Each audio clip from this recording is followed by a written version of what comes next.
Jesus, we thank you for your presence with us. Thank you that your promises, you will never leave us or forsake us. That you are the same yesterday, today, and forever. That your mercy is new every morning. Great is your faithfulness to us. We thank you so much that we can trust you.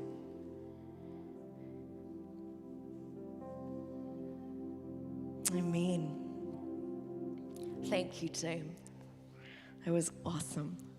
Are you guys staying, or are you? It feels like a little bit weird. Like, I don't know. What do you want to do? You can. We'll be your audience. It's awesome. Today we continue in our series of the practices of Jesus followers, and we explore one of the markers of the early church.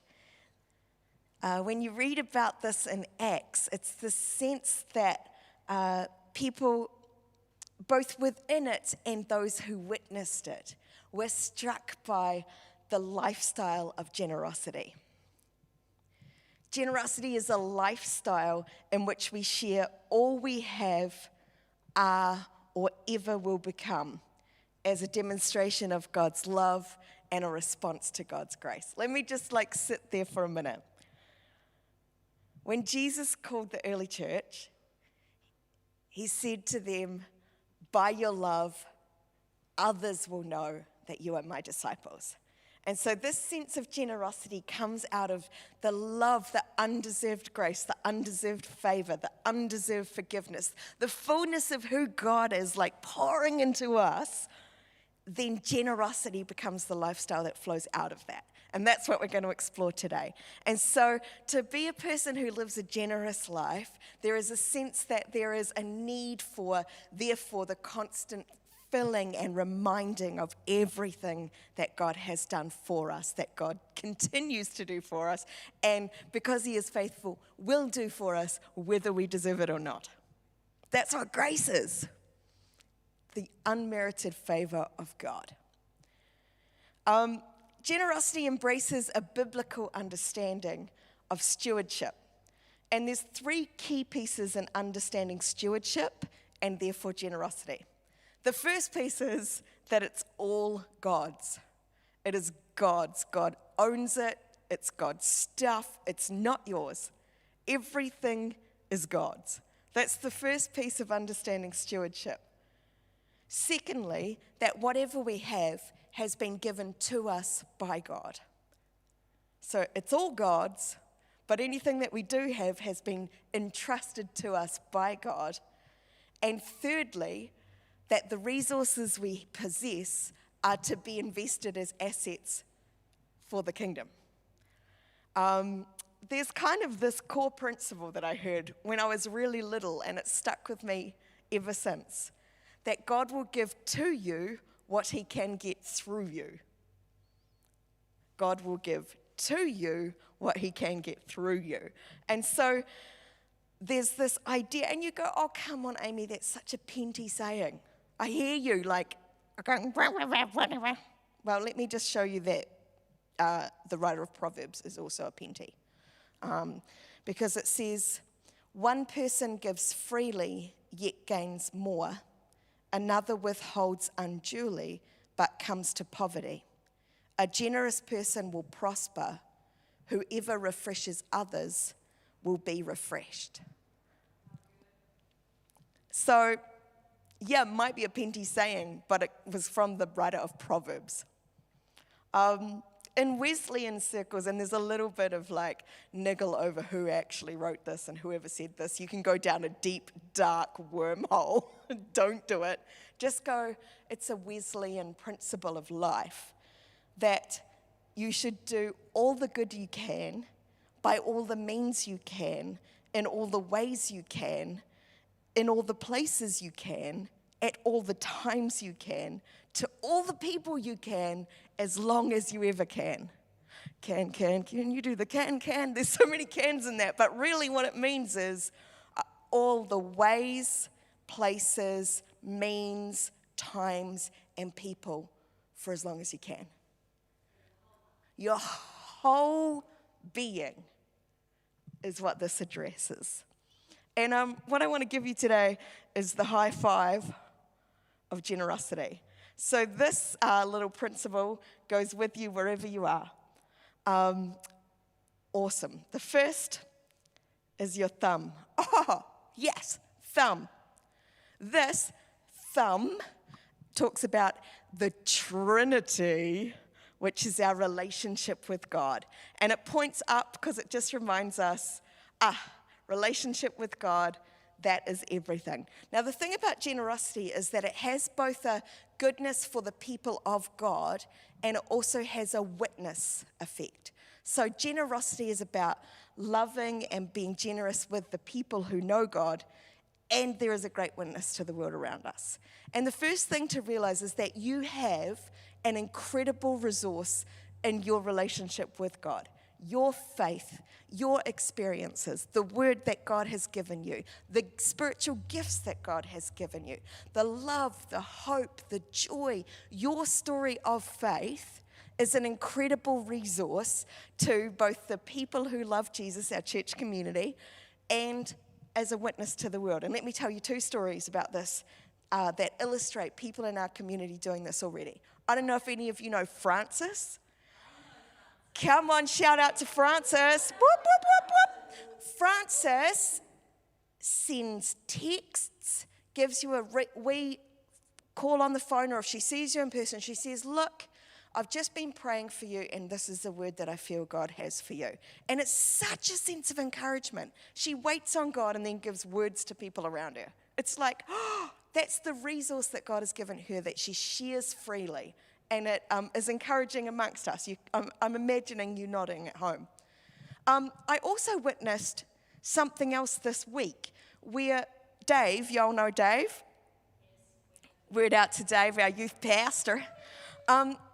We were at this conference and there was this chef there. He was amazing chef, really good food. But somehow in the course of the week, Dave found out that he had an injury of some kind.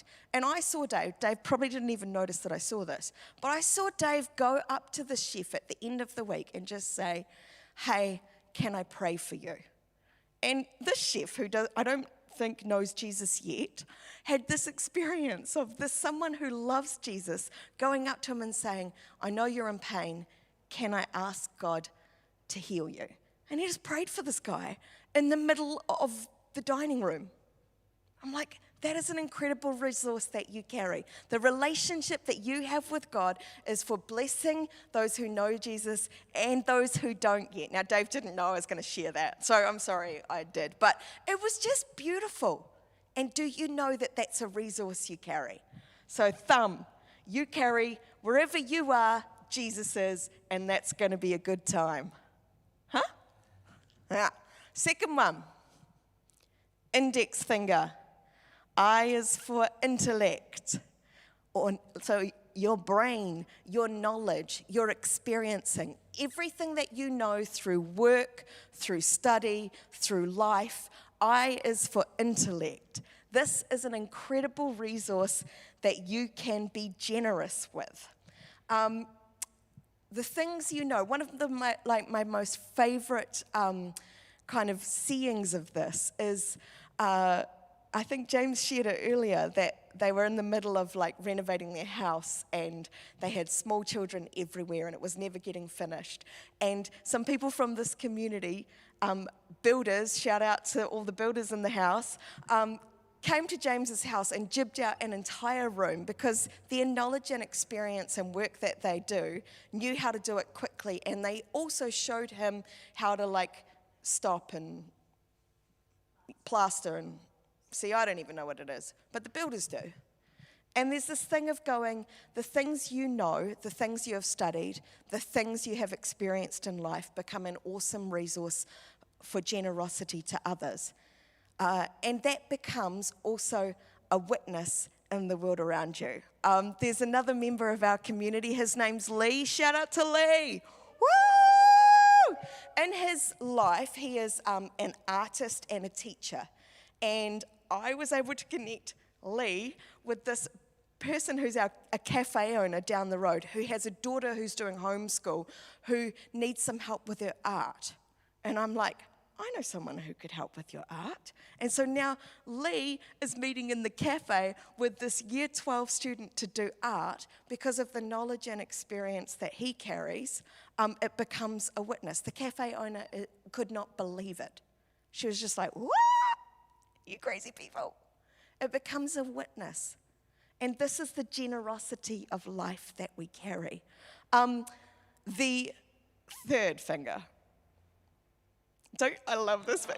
It's like the unicorn. Yes, everything you physically possess is a resource for Jesus. And actually, the middle finger is about your muscle, your presence, your body. In Him we live, we move, and have our being. Your very being is like the resource that God uses. Because wherever you are, Jesus is there.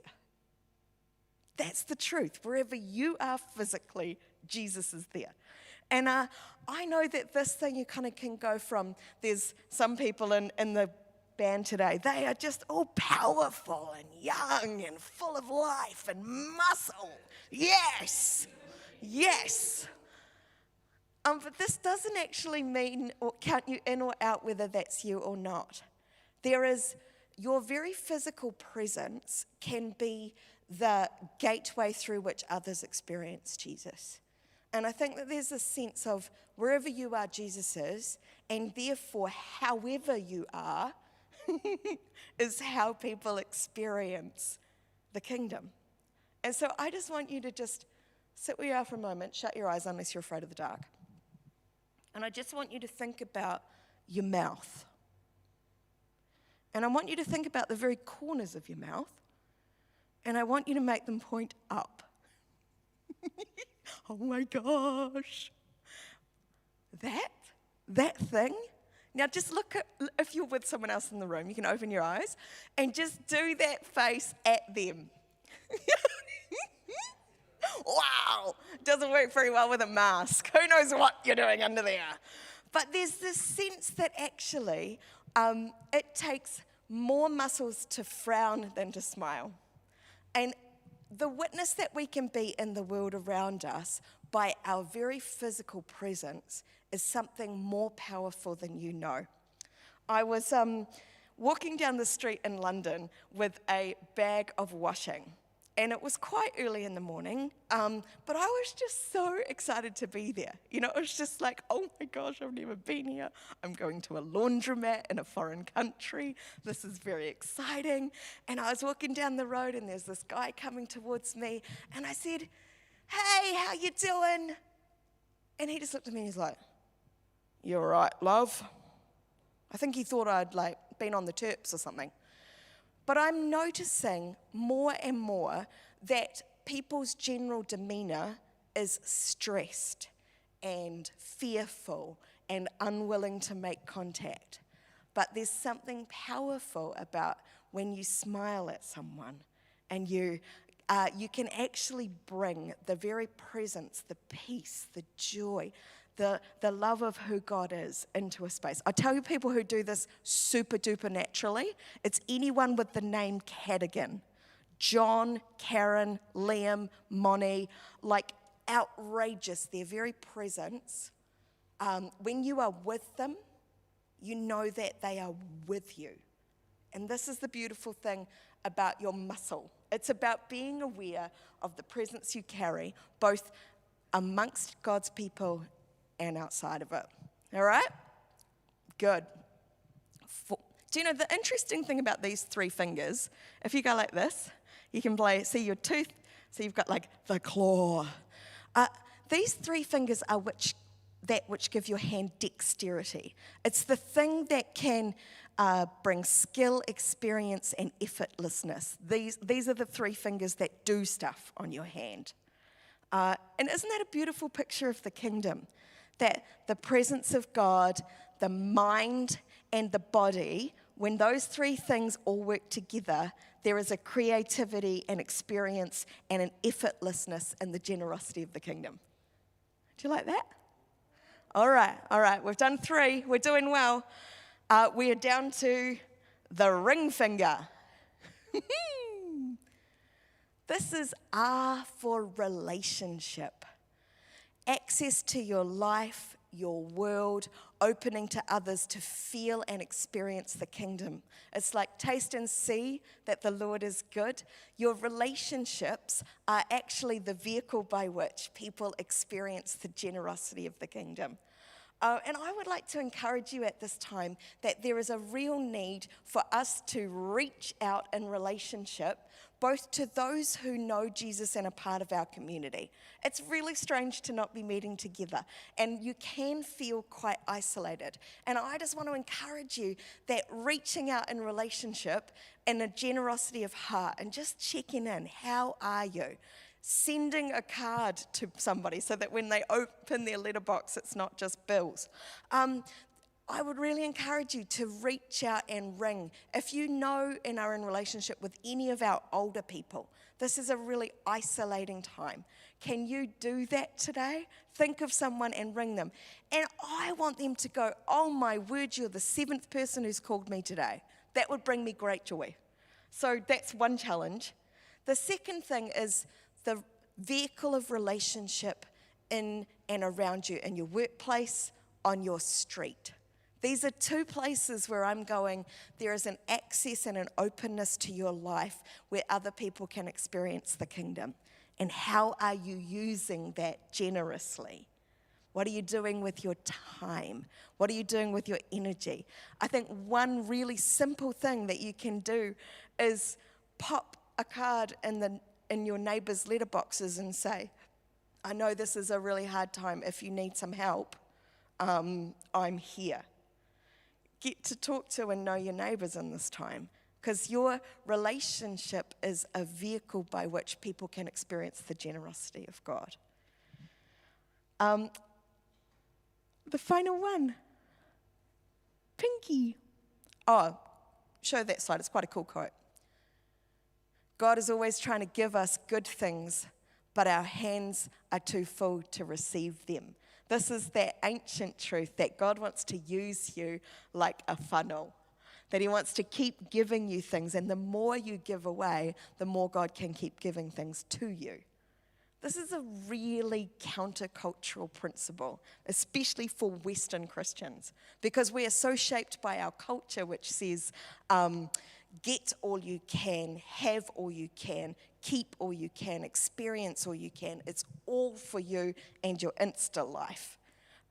This is a countercultural principle of the gospel, and it does and should feel quite jarring, because it's asking you to trust that what God says is true, that those who are generous and refresh others will themselves be refreshed, that it is better to give than to receive.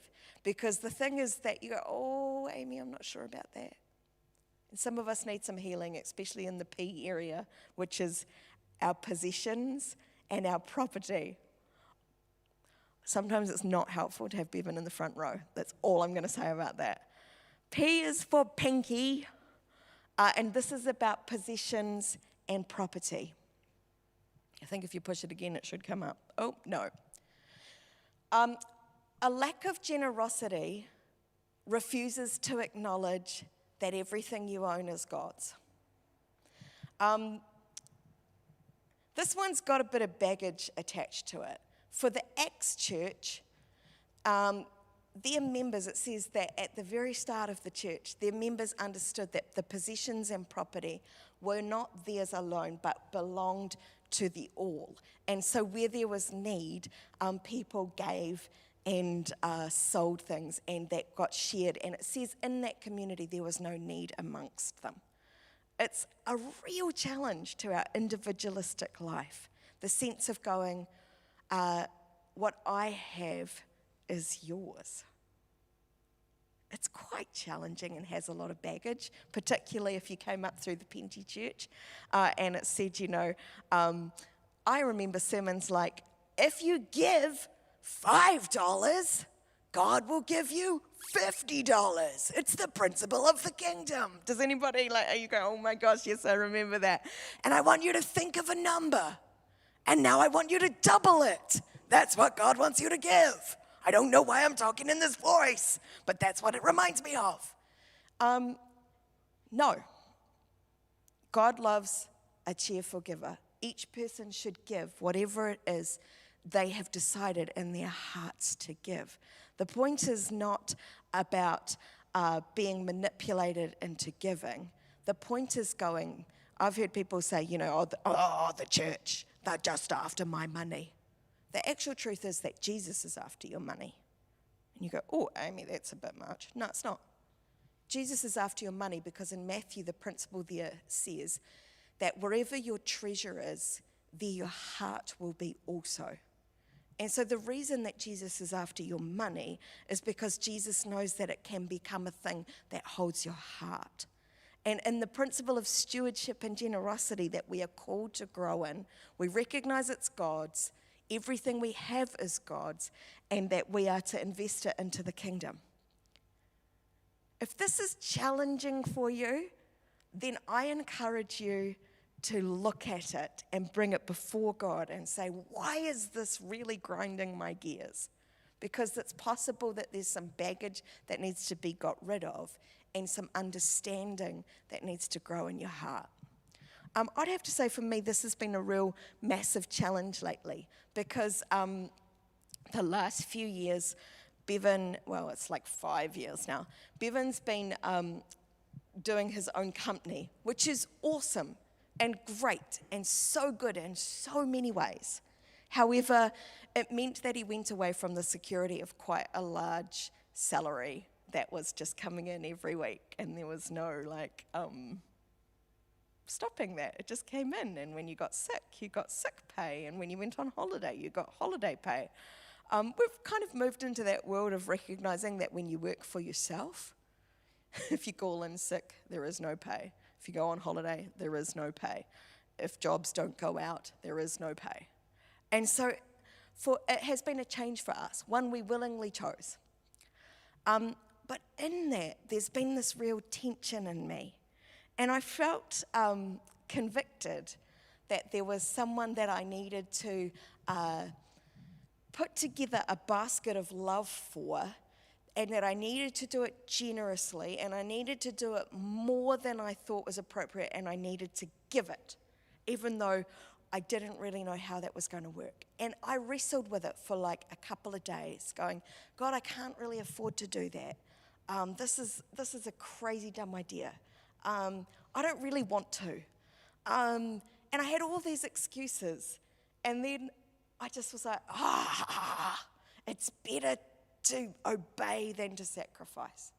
And so I made this basket, I delivered this basket, that was awesome. And when I got home that night, and I looked in the bank account, a tax return that the IRD had been haggling with us over for over a year had suddenly shown up in my account. I don't understand it. But it taught me that when God asks me to be generous and I respond in obedience, God has it. Did you know, if you just get these two fingers out now, your pinky possesses 50% of the strength in your hand. 50% is in the pinky. And when you put these two together, pinky and ring finger, 67% of the strength is there. I don't know how, but there you go. And I think this is an interesting picture for us, that the strength of the arm of the church is found in the willingness of its people to give generously of its possessions and generously of its relationships. So our relationship with God, our intellect and our muscle give us creativity and experience, and our relationships with others and our possessions and property give us strength. And together, this becomes the dancing hand of God. Got the final quote there. A lack of generosity refuses to acknowledge that your assets are not really yours, but God's. And when we talk about assets, I mean all five. Your relationship with God, the things you know, the body, the muscle, the energy you have, the relationships that you carry, and your possessions and property. All of those are the assets that have been generously given to you by God. And all of those we can offer, both within and to those who don't know Jesus yet. So, in the high five of the kingdom of generosity, what area are you invited to focus on and grow generosity in?